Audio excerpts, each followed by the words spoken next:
Hi guys. Just I'm still wearing this. I was gonna take my picture of the jewelry and I totally forgot. So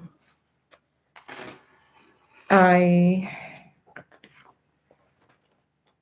it's for sale by the way. I don't wear chains, so I just I don't know how to style it. I'm not into beauty and all that sort of looking good. Maybe one day. But I'm gonna grab a pen and I'm gonna tell you what's sold this week and also about Vinted.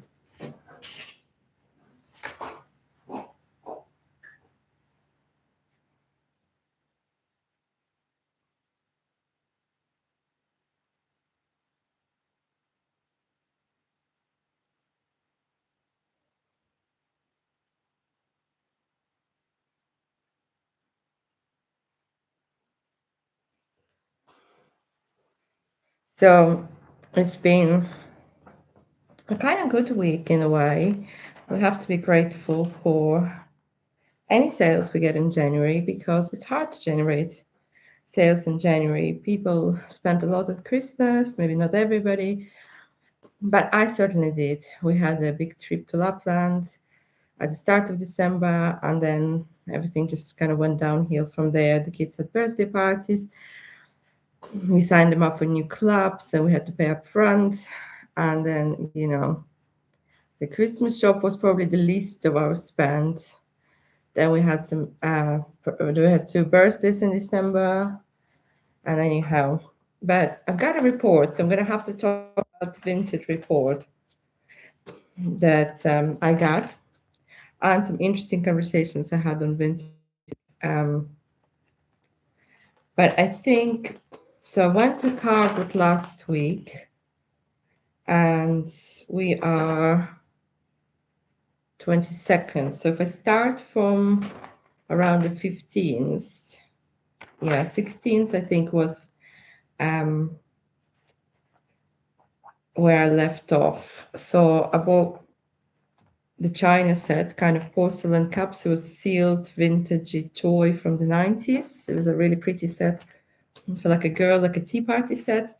So I bought that in a charity shop for fiver and sold for 10, £5 profit right there. That was on eBay. And the Blaupunkt sold on eBay as well, bought for 8, cleaned it up nicely. It was working fine, kind of a stereo system. So sold that for 15, no fees. And yeah, I had to package it really well. It took me a while to find the right box for it because it's just the shape of it. But it was a nice, and somebody's delighted with it.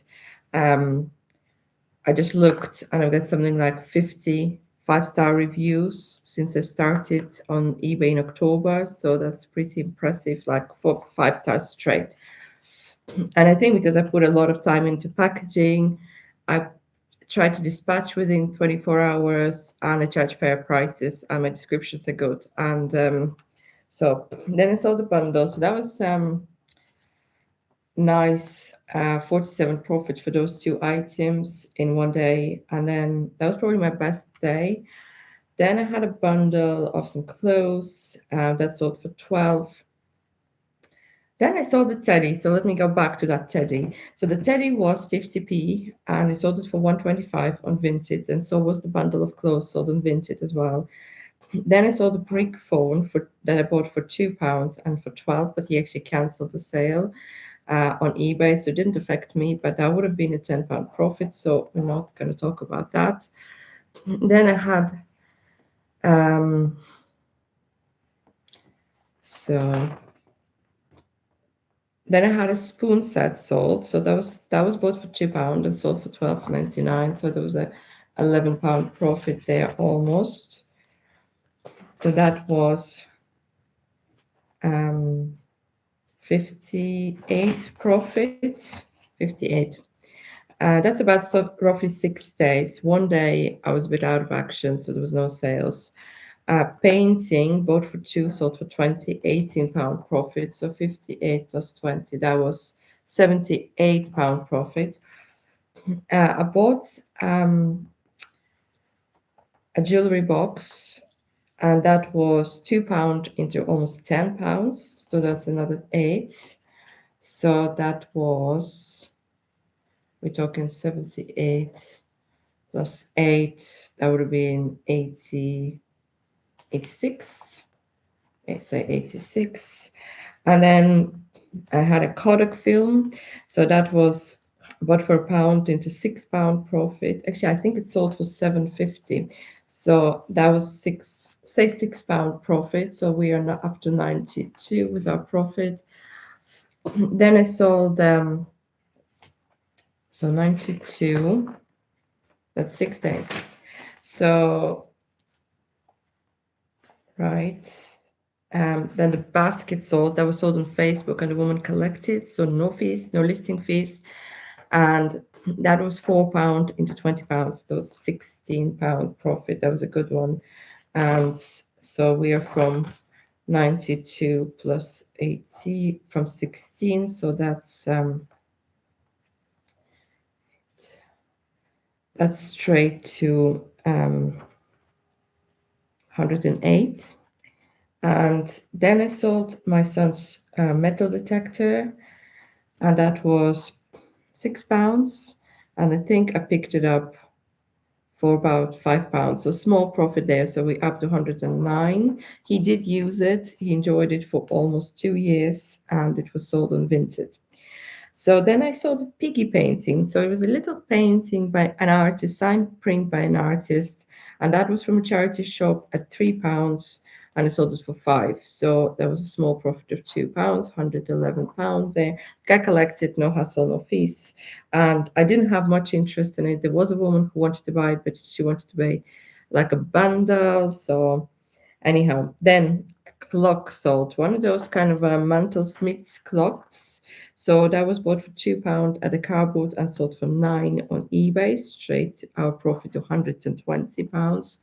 Then I woke up to a sale on yesterday of a tiger, plush tiger, sold for 6.99 on eBay. Say six, I bought it for three. It was a quite a big sizable toy, and that was £3 profit. So that takes us to £123. And then I had a really interesting sale, and there was a little like a jewelry box with a key. It's a Swedish royal design. It was immaculate condition. So there's the second jewelry box I sold, and it was £2, and I sold it for 15. So that was 13 profit. So we're up to 136. And then I sold a vacuum cleaner, a kind of barbecue stove cleaner. So it's a Daewoo. So it was a really good brand, Daewoo. And I bought it for 10. So there was the first I think it was a first purchase last week at the car booth, and I thought I overspent on it. I could have got it for eight, but there was nobody at the car booth, and I thought I'd need to get some items. So I saw that I grabbed it. So that was 10 into £20. It was a Facebook collection. Men came yesterday, very nice men, and wanted to pay 15. I said I wanted 18. And then he said, oh, you could have 20. So, and I remember that, guys, when you are pricing your items, especially on Facebook. People don't want to be taking change. Try to get, a note. So £5, £20, £10. If you price your item like this, you're going to have less friction, negotiation. You're not going to need any change at home, or, some people might do transfer, fair enough. And I accept that for Facebook. They come here, we do transfer, they can tap. I have a business account, and they just tap on my phone and that's it. But they're all fees, don't forget there are fees.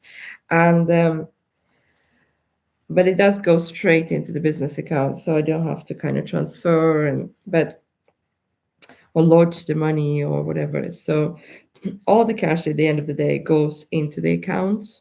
And hey, Sissy. And so, talking about, so we are up to 146 in sales, and I just sold two items. So a guy came to collect a Barbie wardrobe that I picked up at the car booth, a Barbie wardrobe, very cute one.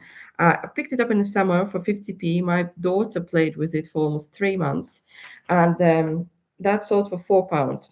The guy collects it now for his wife, grandchild. I don't really care, to be honest. So it was 350 profit. So we are now almost up to 140, no, 150. So 156 days sales, 150 pounds profit. So that's just profit. How much we spent is irrelevant because most of those items were about a pound, £2. My most expensive item was £10, and that was the vacuum for stoves. And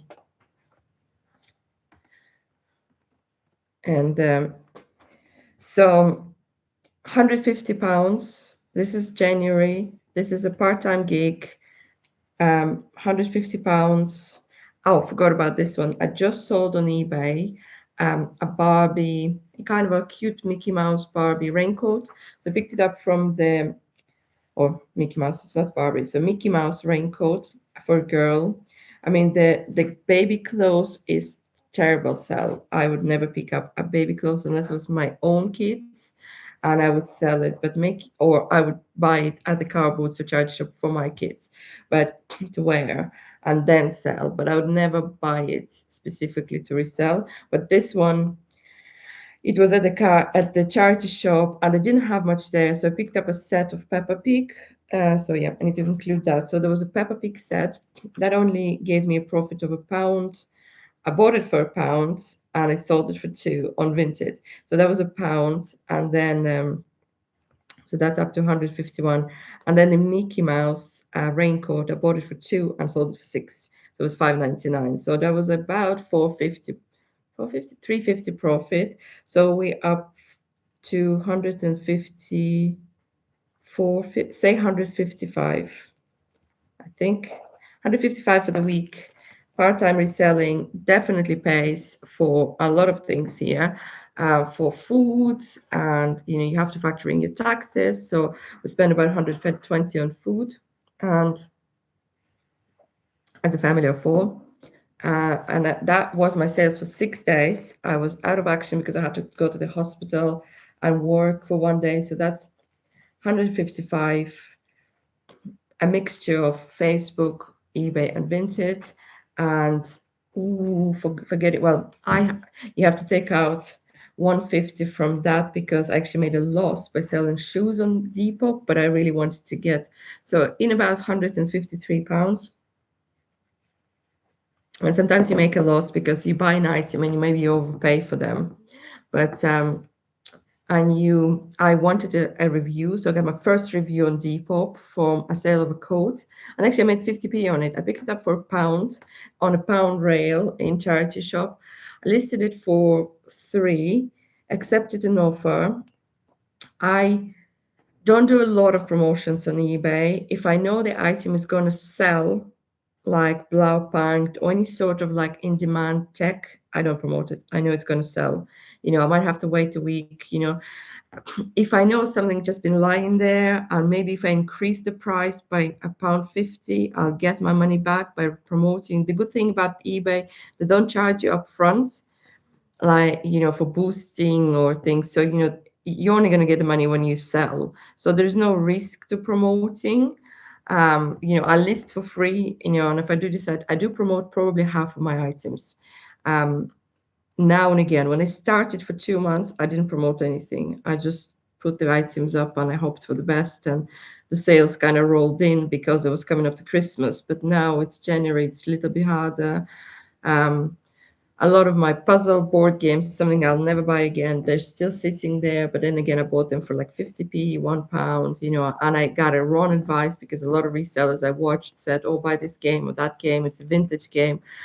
I didn't have any good sales of board games. And if you watch some of the resellers, you'll see that their garages are full with the board games, puzzles. I probably sold 2 puzzles, and that was it.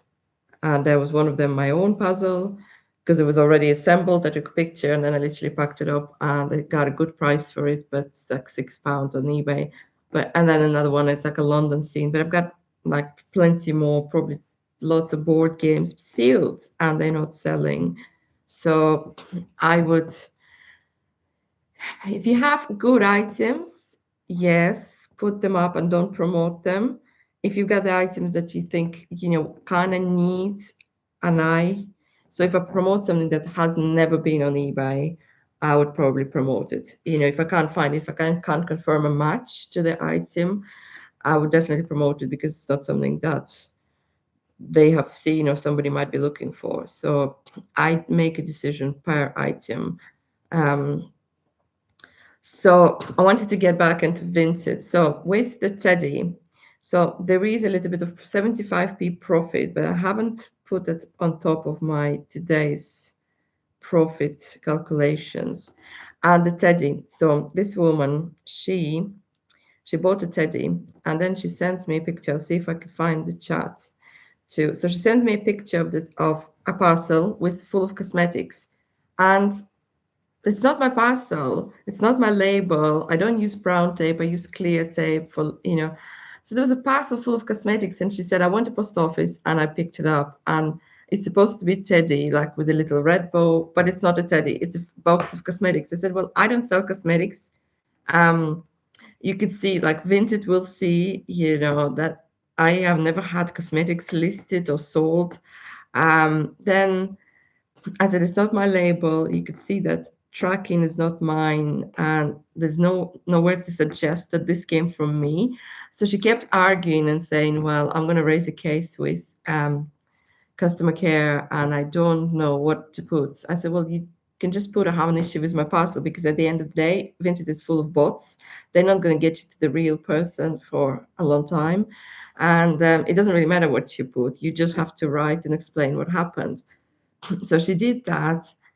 And then, of course, the bot came back within the option. So I didn't have any option but just say, I want it back. I want my parcel back. So, and then she said, why did you say that? I said, well, I had no other option because the option you chose required me to, maybe I didn't have to select it. I don't know. But she got into this state where it's like, you clearly send me the cosmetics instead of a teddy. And then I checked the tracking, and the tracking, my parcel that I've sent with the teddy was still at her post office. And I said, you need to go to post office and collect my parcel. It's still at the post office. If you go to every website, put this tracking, which is, I had a label still saved on my desktop on my computer. And I said, because I get the labels, I download them and I save them for a week or two. And I said, this tracking is for your Teddy. It has your address on it. It's at your post office. And she was like, no, there's no parcels to collect from me. I didn't order anything else. And oh my God, she drove me crazy. And I had a hard day yesterday. I went to the office yesterday. I was going to do a live, but then I had to get ready for the office. Uh, and I came back so tired and drained after. And she gave me this. But at the end of the day, I think I wrote to Vinted what happened. I sent all the all the screenshots and labels. So hopefully they'll rule it in my favor. But that's a very occurrence with every. So I now turned off the every option on my Vinted because it's just full of. I never have issues with Royal Mail, and it's always every or some other. So yesterday I had a DPD Royal Mail. So I prefer to go to post office. I don't have a post office very close to me. I have to drive there. There's one open on a Tuesday and Thursday, so I've got one parcel to post, which I will go and do that today. But I've turned off every. It's just it seems on eBay there's less issues because maybe they care more for that brand, but Vinted or maybe the support is better on eBay. I don't know, but on eBay I still offer every. But my goodness, Vinted is terrible. Look at my eyes. I still have makeup under. So I normally never put makeup on. It's just waste time. I don't have time. But I used to have to go to the office and I had to glamorize myself a little bit and sit there and, look like I care. So anyway, jobs are jobs. We're working towards becoming our own boss one day, and that day is not far away because if we can generate £150 profit per week from reselling, we can easily double, triple that next month. My issue is that I don't have stock. Everything I bought between the charity and the car I bought is sold. It's I don't get enough stock, and So I want to go back and see that this is what the sales on Vinted last year. So they've actually sent me a report, and luckily my Vinted account is in my husband's name, and he was out of work last year. So all of that money is pretty much going to be tax free, apart from maybe we'll have to pay tax on 1,000.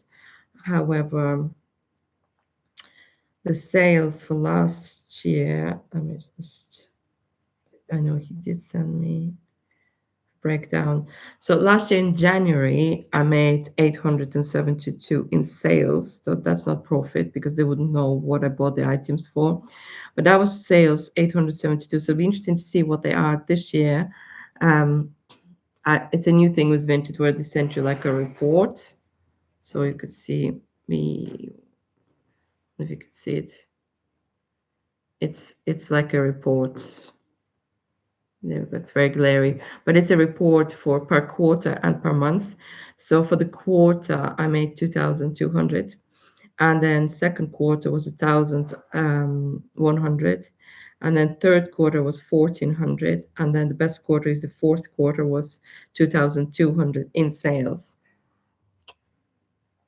and that's just before I kind of this. It's in the fourth quarter in October that I really kind of decided I'm gonna make this in a business affair, that I'm going to try. This was just selling clothes and stuff that I don't want, literally the whole year, just throwing things um onto Vinted that I didn't want, and I didn't have eBay account. So that they were the sales purely from Vinted. I didn't do any Facebook place, and that was purely Vinted sales. So I don't know if you have to, I mean, they don't total up. I would say if I'll do this, and I'll probably post the earnings, or I will probably do short and I'll total it up and I'll put it at the end of the short how much it is for the year. But it sounds like it's not millions, and nobody's gonna get millions doing this unless have access to really designer items or something, and you could make 400-500 a day in profit. But it's certainly making our life very comfortable. The kids, we're going to London on Saturday, and we booked lots of attractions like museums, and not free museum, but paid. We will be going to free museums as well. But we could book accommodation for 3 nights, and we could we will be eating out sensibly, of course. But we booked museum. We're going to take them on the London Eye, and so all those things are paid pretty much by the little sales here and there that I make.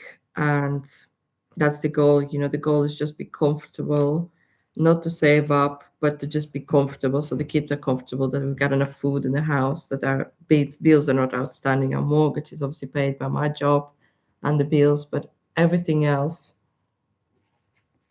we're not into like designer clothes or any sort of spa breaks, but we just want a good childhood for the kids at the end of the day, that they could go to their karate class and gymnastics and all of those things, that they get a chance to do that, because we never had any of that growing up. Me and Darren, we didn't have any kind of extracurriculum classes, or we had to pay for our way in life, and it's a little bit easier for them, hopefully. So another chat. So going back to that painting. So I put up 2 paintings on Vinted, and one of, like, I sold 3 paintings so far. So I think I'm doing good with my art sales. And and I hate anybody telling me something that I can't do something. My husband said to me, I said, I'm an art, when I sold my first painting, I said, I'm an art dealer now. And he said, you sold 1 painting. And I hate somebody saying that to me. And then straight away I said, watch me, so I sold 3 paintings in a space of 10 days. And my only obviously issue is getting access to buy more paintings at a fair price. I still have 2 paintings to sell. I've got a buyer for one of them. She was just away and she might collect today or tomorrow. And the other person, so he saw my art and he started from LA, a guy from LA, and he started this conversation. Oh, do you know anything about NFTs or whatever. So it's like a digital art. So I looked into it. So anyway, kept chatting to me, and he said, you could scan your art. So one of the paintings I bought, it's unique. There's nowhere I can't find the artist is. So, like I wouldn't struggle with copyright. I could actually take a picture of it. I could make it into print or whatever. It's a very popular design, but there isn't one like that online that I can find. So I don't think I'd run into issues with copyright or artists going to come on after me. So it's called like a cottage door, and it's a little pretty cottage door with a garden around it and a kind of a chair. So it's a pretty summer painting. I think it's watercolor. If I don't sell it, I might just take it into gallery to get their opinion on it. It's framed, it's in pristine condition. So at the moment I put it up for £100, but you can actually take a picture of it and make it into a print and make more money out of it. But this guy was saying I should turn it into this NFT art. So it's like a digital art, and go to this website and sign up. So this website, I went onto this website, and I don't want to discard anybody but with their ideas of side income, because I'm here promoting the side income stream from reselling, and I would give anything a go, but as long as it's legit. So he was saying, oh, you have to have a crypto wallet and this that, and I'm probably not the best person to advise on crypto, but I do have a crypto wallet because I generally made £15 from a gig. I was doing like some surveys and somebody paid me in crypto, so I had to set up a crypto wallet. So I said, okay, well, I have a crypto wallet. I have this painting. I can take a picture of it, and I could possibly turn it into digital art. And, after it sells, I can continue making money from that painting um, digitally. And then he, so to list, so created, he kept convincing me to create an account. So I created an account. Oh, it just takes 10 minutes. But I said, look, if I have to take a picture of this, link the wallet, it certainly doesn't take 10 minutes. It takes probably half an hour. And so I created an account, and I had already picture that my son made before, and it was obviously his original work. So I thought I'll go ahead and I'll upload that one because it's a beautiful art. I actually have a picture of it here. So we created some postcards from his art. So I thought that was going to be a nice kind of digital art. See, it was a complete kind of abstract, but it turned like an elephant, and he did it as a baby. And it just turned into this kind of crazy thing. So this is actually, I've turned that art into digital art. Puzzles probably wouldn't be good never bought as a puzzle, probably too similar colors, too hard to do. But you could, I have an account on Fine Art America, and this is like a painting and canvas print. You can buy that. So cushions or whatever you print. But anyway, enough about that. So I was exploring this to upload this artwork into this space, this digital thing space. And you need to pay gas money. So the gas money, it's like, it's like on eBay, you list an item and then people kind of bid. So it's like eBay, but for art, for digital art. And you have to pay in crypto. So I wouldn't mind paying in crypto, but I really didn't know. I think you need to do more research what sells on these platforms and what demand is for certain artworks, and find those paintings, and obviously Google Lens the painting, make sure it doesn't come up with some artist, or it's a copyrighted image. So I think there is a way to buy every painting I'll buy now. I'll just take a picture of it and I'll digitize it. And whenever I'm ready for this NFT, NFT stands for, I don't know what, let's Google it, NFT art. And it stands for, I don't know what it stands for, non-fungible token. So now that's a bit of a mouthful, non-fungible token. And it's a use of blockchain technology to create unique, verifiable ownership of digital art, acting as a digital certificate of authenticity and files like images. So I can see a point. So for example, if you painted a picture and you upload it there, that's it, it's yours. And anybody's using that will have to pay for it. So anybody wants to use it to print an image from it or something, they'll have to pay you. So it protects the artists. And if I were the artist with existing a fan base and collection of paintings, I would probably do that because I'd probably have lots and lots of paintings that I could take pictures of and digitize and list them on all these platforms, and somebody might be buying them, and essentially my painting could be worth 10,000 or 12,000, or sky is the limit. But yeah, I want to do it with this painting that my son made because it's his. I'm not going to run into any copyright things. And I did post it in a couple of art groups and I had a good feedback from it. That picture is obviously the original, is framed on our wall in the front room. Uh, but I have digitized it and made some postcards from it. Yeah, I just sent it to friends and family. So yeah, and that's a lot of people do, don't they? A lot of artists, they scan their art and they create digital prints and sell on Etsy, but there's just another avenue. The only thing is you're gonna get paid in crypto, and how you're gonna, change that crypto into. And I mean, you could pay for some things with crypto. I think like you could pay holidays for crypto. I think Virgin Money accepts. I think Isle of Man accepts a lot of, like, you could go on holidays there and you could pay with your crypto wallet in many shops and bars and restaurants, but I've never done it. So it's something that I've yet to learn. And I mean, trust me, I've explored so many passive income streams, like the images, the stock footage, and I was successful in a lot of them, but that success was short-lived because if you don't dedicate time to, one thing, if you don't put your energy in that, like I am now with reselling, you know, that's not going to be successful. You need to be out there all the time. There's a lot of YouTubers, putting that, all their time into YouTube and they're making that successful. Whether you need to pick your, what are you going to do. For me, reselling offers so many things. Like versus January last year, I'm reselling so many more things. Yeah, well, it's nice to hear. So what have you tried any passive income stream? I mean, for me, print on demand was probably the worst. I probably sold about 3 t-shirts. I made these t-shirts like Mr. and Mrs., and I think I sold a total of 4 of them or something like that. And but I think you need to try all those things and fail at them, to find what you actually like and what fits into your life. I think at that time, it wasn't something that I wanted to give up the time for.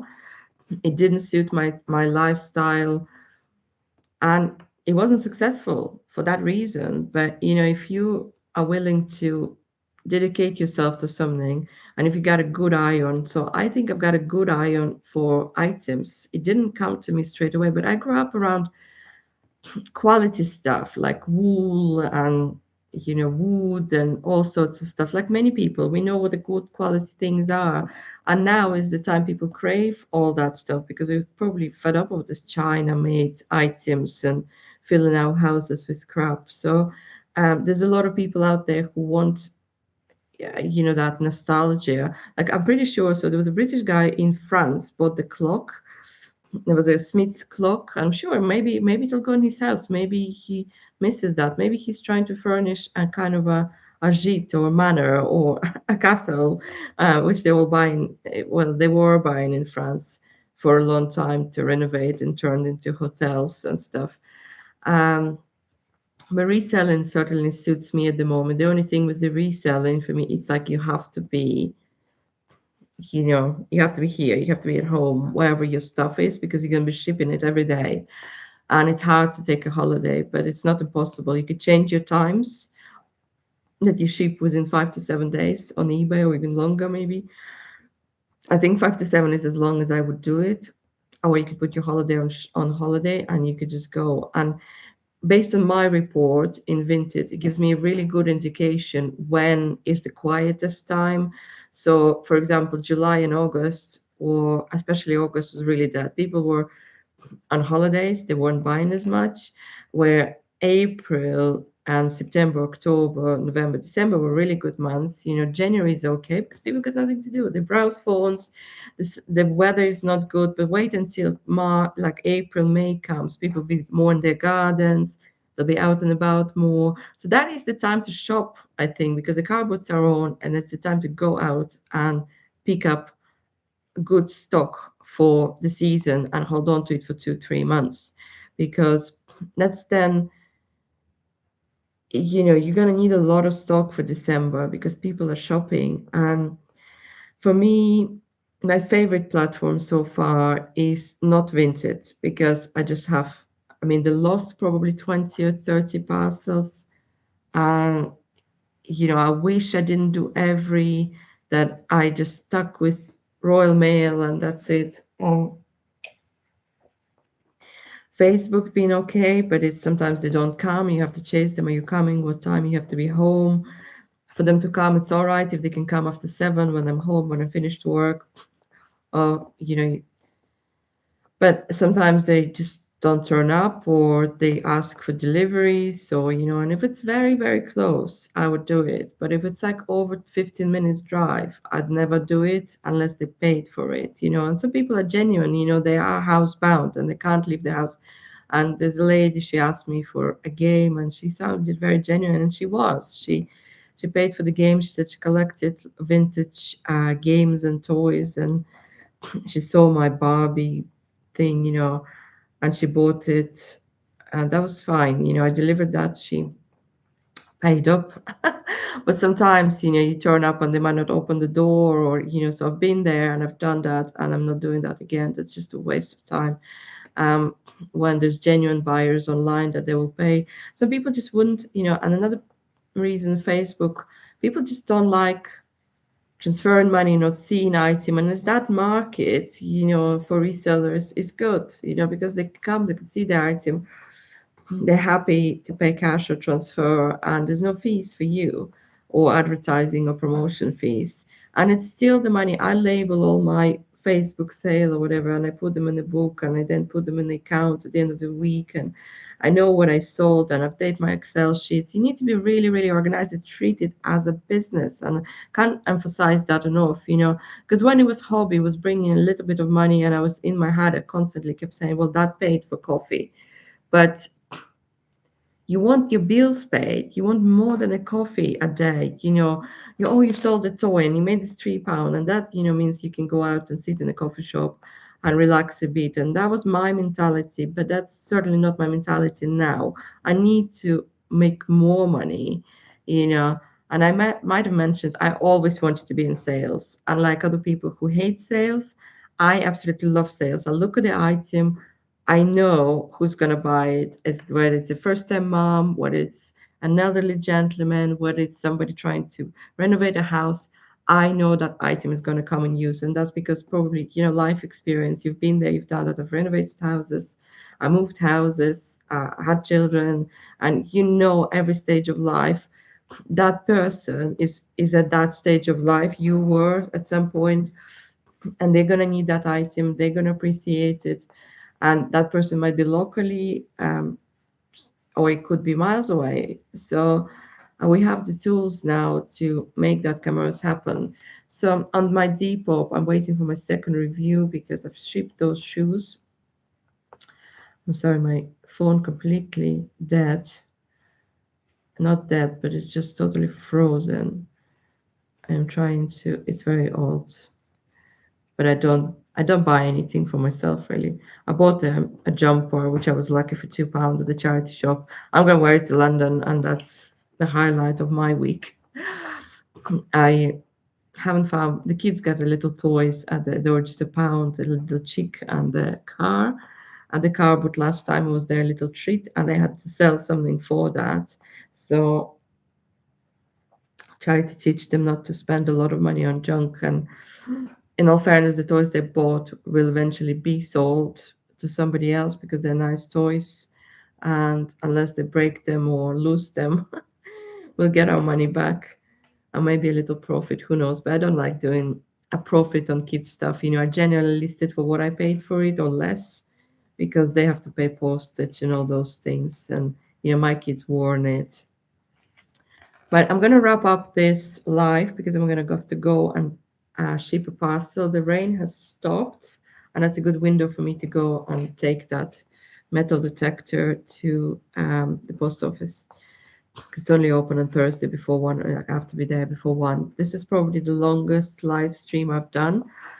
And please do check out the song. We have wrote a reseller song. I'm gonna put I'm gonna try and see if I can do a description for this live, and I'm gonna put the lyrics of the song. But it's in the shorts. It's one of the shorts, recent shorts, and it's what we said we play a part of that song. It wasn't as popular as all my other shorts. I think it's just because the YouTube algorithm doesn't like the AI. So we wrote a song and we used AI to produce it. And I think it's a cool song. Let me know what you think and have a listen. And it's a cool song. We might even find somebody to make a video at the car boot sale. I thought that would be very, very funny to make a video with the song at the car boot sale, taking resell at the next level. And what's the best way to contact me? There is an email address on the channel. I don't check it very often, but I check it every 10 days, probably. Maybe, yeah. But I'll be checking it more normally if I use that email for something else. But there is an email, I think it's called moneymakingmummy@gmail.com. So let me check. I will. Uh, uh, uh. Yeah, it's on the channel. So it's my name and then money making mum at gmail.com. There you go. I'll go there now. I don't get a ton of email there. It's only when I sign up for some competitions or something because I don't check it very often. And then, but that's also the account that's linked to my TikTok. I'm on TikTok, not as a reseller, but just if you look at my YouTube page, there should be an email there. And then I don't want to put it in the chat because then everybody will see it when they replay the live, but it's on the channel. There is, I have a TikTok. I must actually put it somewhere. I have a TikTok. You could follow me on TikTok and you can contact me via TikTok as well. And I think it's also like a mommy making money if you're on TikTok. They sell jewelry, so I have a shop. So it's called For Moms at Money Making Mummy on TikTok, at Money Making Mummy on TikTok. So I'm gonna put it here actually, so you could see our daily life. Money making. I think it should be the same as the channel actually on TikTok. There you go. So yeah, I think it's the same name, and this is the because I've got them.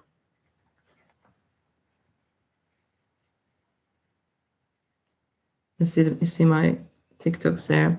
So I've got the shop, and I also do affiliate reviews on TikTok. That brings like £10 a month, and more in jewelry sale because on the jewelry shop is linked to that account, and there's some stock on that as well. Obviously, I have a separate jewelry business that's totally passive. Uh, had an order yesterday out of the blue and had another double order the day before. So, and I haven't had orders on it for about a month. So there you go. Have the best day. Happy reselling and catch you next time.